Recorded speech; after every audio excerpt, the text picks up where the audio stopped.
Before you write another blog post, watch this all the way to the end because I don't want you to make these critical mistakes when you're trying to essentially build your home base. Now, let me go into that for just a second. I'm a huge advocate of affiliate marketing and e-commerce and such, and I tell people all the time, I tell you guys on this channel all the time that having multiple sources of traffic is key to any thriving online business. And what I always advocate for is to build a home base, to build your own website that ultimately is centered around a blog, a content piece that speaks to your niche. So I'm going to go over a few mistakes that people usually make, and I want you to avoid them. So let me know in the comments below if there's anything that I'm missing. I'll ask you again at the end, but let's jump into this right now.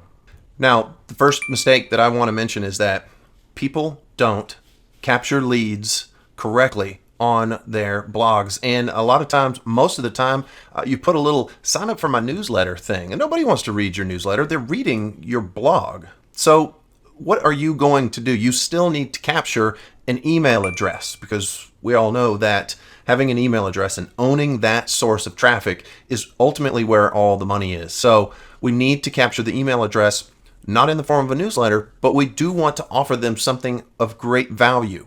So we're going to offer them an ebook, something like an ebook on the subject, something that expands on whatever the topic or the post is or your niche is, that will provide value to your customers.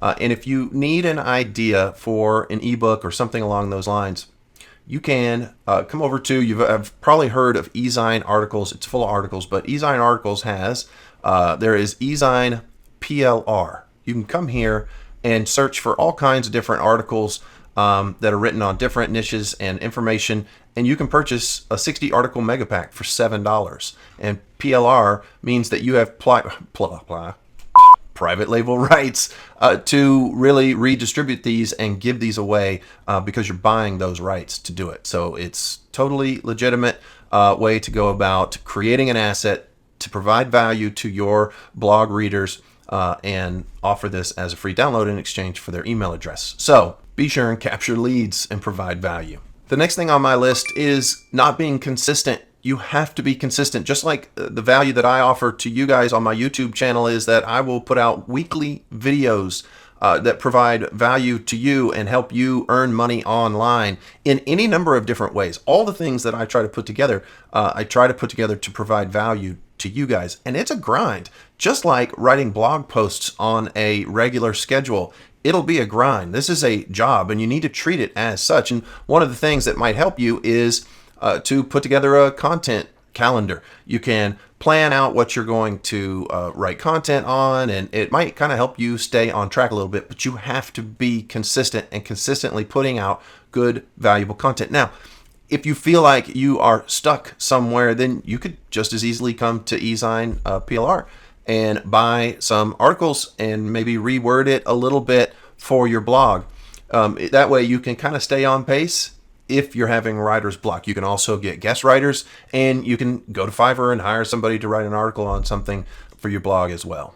Another thing that blog writers do and YouTubers do and make mistakes, because ultimately writing a script for a video like this is ultimately no different than what I'm going to talk about this, and that is to script out your article. Don't write a bland, boring article. You want to start your article with a strong hook, introduce a problem, and then promise resolution later on so that people ultimately are going to read your whole blog post.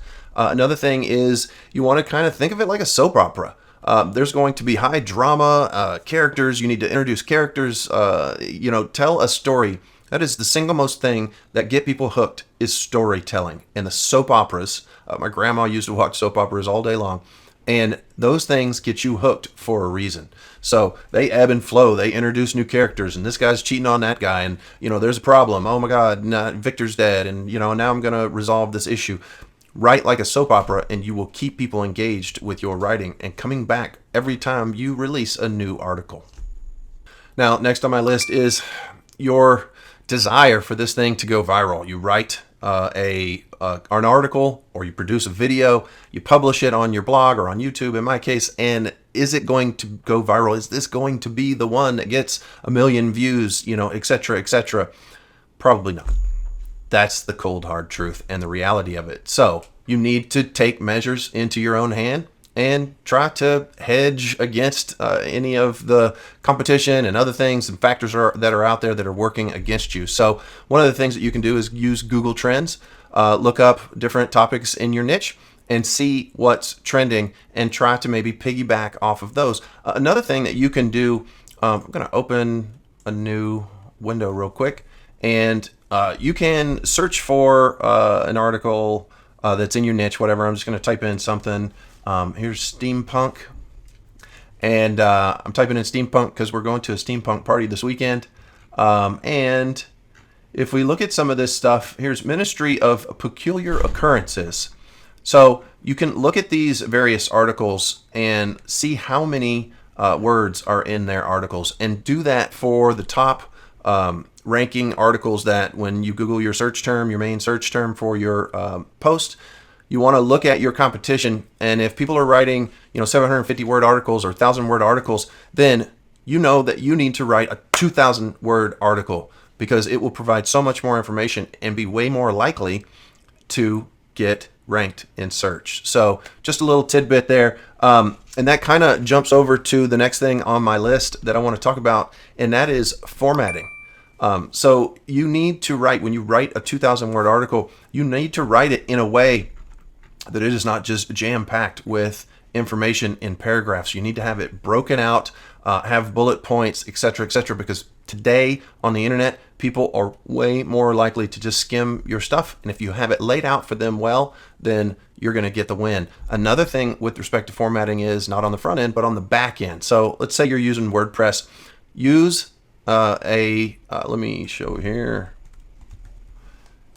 Use a plugin like Yoast. Where did that go? Yoast SEO tools. So you want to go through and make sure. Why didn't that just open up? I don't know why that didn't open up. But let's try it again. Oh, because I clicked on the wrong link. So use like a plugin, an SEO plugin, and Yoast is really one of the best, and it's free. So you want to make sure that you fill this information out, all of the metadata, all of the information. You want to tag things correctly, like H1, H2, etc.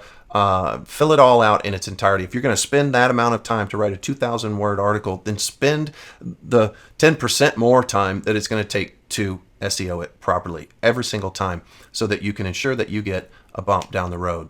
So I really want to know, what do you guys do? There are probably a million tips to do better or avoid on writing blog posts or even YouTube videos. So let me know in the comments down below what your best solutions are and what to watch out for. And if you got an extra couple of minutes, you might check out some of these other videos that are on the screen right now. So if you like this video, please show me by giving me a thumbs up on this video, and don't forget to subscribe to the channel so that you'll be notified every time I put out a new video.